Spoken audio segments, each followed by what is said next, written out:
Hello, little explorers!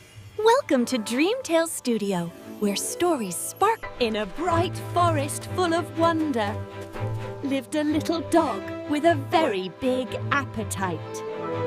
Max loved food more than anything, even when his tummy was already full.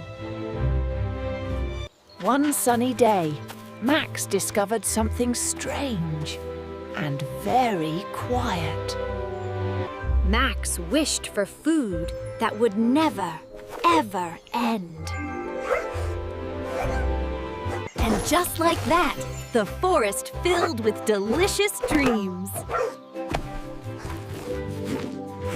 But happiness turned heavy when greed crept into Max's heart.